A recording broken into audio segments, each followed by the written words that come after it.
Le roi et ses enfants, partie 1. L'héritage du roi Keïta. Le roi Keïta, sur ses vieux jours, sentit la fatigue l'envahir. Il fit venir ses 3 fils, l'aîné, Mamadi, le cadet, Mambi, et le benjamin, Kalilou. Il les regarda longuement, puis dit d'une voix douce, « Mes enfants, je suis très âgé. Je me sens malade ce matin, et je crois que mes jours sont comptés. » Il fit un signe. Des serviteurs apportèrent un grand coffre, rempli d'or brillant comme le soleil. « J'ai décidé de partager 15 tonnes d'or entre vous. 3 parts égales. Voici vos héritages. » Les fils remercièrent leur père, mais 2 d'entre eux, Mamadi et Mambi, avaient déjà les yeux pleins d'avidité. Quelques jours plus tard, le roi Keïta s'éteignit paisiblement. Après les funérailles, les 2 aînés commencèrent aussitôt à dépenser leur or.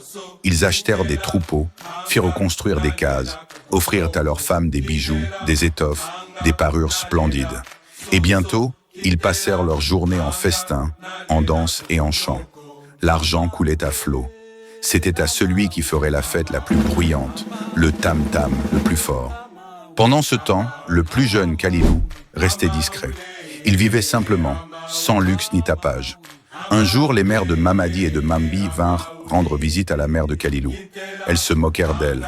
« Ton fils ne fait rien de son héritage. Il ne t'offre même pas un collier. » Blessée et en colère, la mère de Kalilou se rendit aussitôt chez son fils. « Fils ingrat !» cria-t-elle. « Tu ne m'offres jamais de cadeaux. Tu n'organises jamais de fête. Regarde tes frères. Fais comme eux. » Kalilou ne répondit pas. Le lendemain, sans un mot, il prit un sac d'or et quitta le village. Il marcha longtemps, décidé à suivre son propre chemin. Le roi et ses enfants. Partie 2. Le voyage et l'anneau magique. Kalilou marchait depuis des heures, le cœur lourd mais déterminé. Sur le chemin, il arriva dans un premier village. Là, il vit un groupe d'enfants qui riaient en tirant sur une corde. À l'autre bout, un chien affolé qui se débattait. « Eh mes enfants, demanda Kalilou, pourquoi maltraitez-vous ce pauvre chien ? Il a volé la viande du fils du roi, répondit l'un d'eux. On va le noyer dans le fleuve.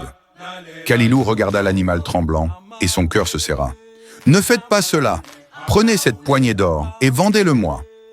Les enfants, surpris, n'hésitèrent pas une seconde. Kalilou prit le chien, le détacha et ensemble ils reprirent la route. Plus loin, dans un autre village, il aperçut des petites filles rassemblées autour d'un chat. L'animal miaulait de peur, suspendu à une corde. « Petite, pourquoi pendez-vous ce chat ?» demanda Kalilou. « Il a bu le lait du roi » répondit l'une d'elles. « Il doit être puni. » Kalilou sortit une autre poignée d'or. « Tenez, prenez cela. Laissez-le-moi. » Les fillettes, ravies, acceptèrent sans hésiter. Et Kalilou reprit sa route, accompagné désormais du chien et du chat. Un peu plus loin encore, dans un 3e village, un chasseur s'apprêtait à tirer sur un vautour perché sur un arbre. « Hé, chasseur, pourquoi veux-tu tuer ce vautour ?»« Parce qu'il dévore les oiseaux du roi, » répondit l'homme. Kalilou soupira, prit une autre poignée d'or et dit « Donne-moi ce vautour, je t'en prie. » Le chasseur accepta et Kalilou sauva une 3e vie. Le vautour, reconnaissant, battit des ailes et parla. « Homme au grand cœur, tu m'as sauvé la vie.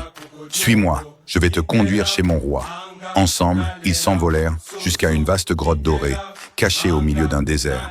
À l'intérieur, sur un perchoir en or, se tenait le roi des vautours, majestueux et imposant. « Grand roi, dit le vautour, voici l'homme qui m'a sauvé la vie. Il mérite une récompense. » Le roi des vautours descendit lentement de son trône et dit d'une voix grave « Sous ma langue se trouve une bague magique. Prends-la.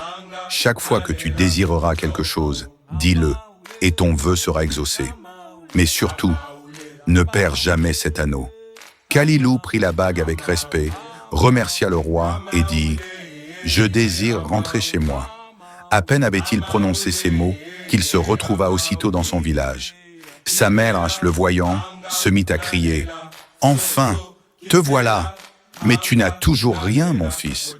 Tu restes pauvre pendant que tes frères festoient. » Kalilou sortit de la case, serra l'anneau et murmura « Je désire être le chef d'un grand village, avec un magnifique palais pour moi et ma mère. » Un grondement immense retentit. La terre trembla, la poussière s'éleva. Et soudain, sous les yeux ébahis de sa mère, un grand palais doré surgit du sol. « Mère, dit Kalilou, voici désormais notre maison. » Les jours passèrent, et Kalilou se maria. Tout allait bien jusqu'au jour où il commit une erreur fatale. Il raconta à sa femme le secret de l'anneau magique. Cette nuit-là, pendant qu'il dormait profondément, sa femme se glissa doucement hors du lit, prit l'anneau et s'enfuit dans la nuit. Le roi et ses enfants. Partie 3. La trahison et la revanche des animaux. Cette nuit-là, pendant que Kalilou dormait profondément, sa femme, les yeux pleins de convoitise, s'approcha de lui tout doucement. Elle glissa sa main sous l'oreiller et retira l'anneau magique. Sans faire de bruit, elle s'enfuit dans la nuit, direction le village de ses parents. Le lendemain matin, Kalilou se réveilla et resta figé. Autour de lui, plus de palais, plus de ville, rien qu'une petite case de boue, comme avant. Il comprit aussitôt. Sa femme l'avait trahi. Découragé, il s'assit par terre. Mais à ses côtés, le chien et le chat s'approchèrent doucement. Le chien posa sa patte sur le bras de Kalilou, comme pour dire « Ne t'en fais pas, maître, on va t'aider. » Le chat ajouta d'une voix calme « Nous irons récupérer ton anneau. » Les deux animaux se mirent en route. Après plusieurs jours de marche, ils arrivèrent dans le village de la jeune femme. Elle vivait maintenant dans une belle maison, riche et fière, grâce à l'anneau volé. Le chat dit « Toi, chien, reste dehors, près de la porte. Sois prêt à courir quand j'aurai l'anneau. » Le chat se faufila à l'intérieur, silencieux comme l'ombre.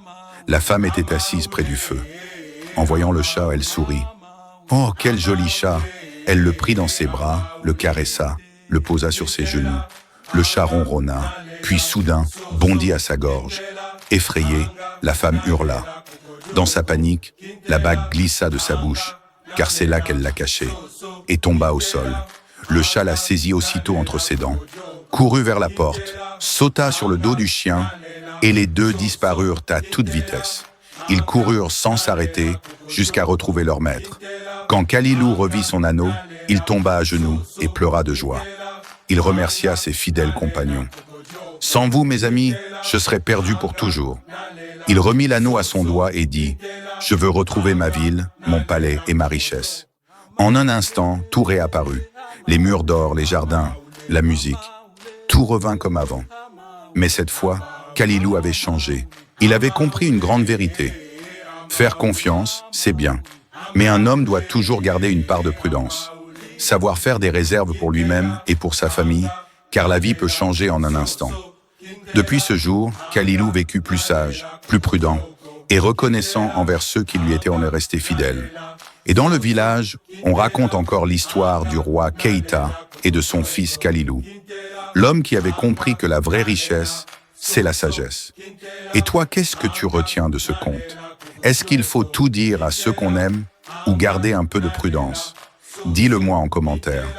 Et si tu as aimé cette belle fin, abonne-toi pour découvrir d'autres contes africains pleins de sagesse. Et n'oublie pas le petit like, ça fait toujours plaisir et ça soutient la culture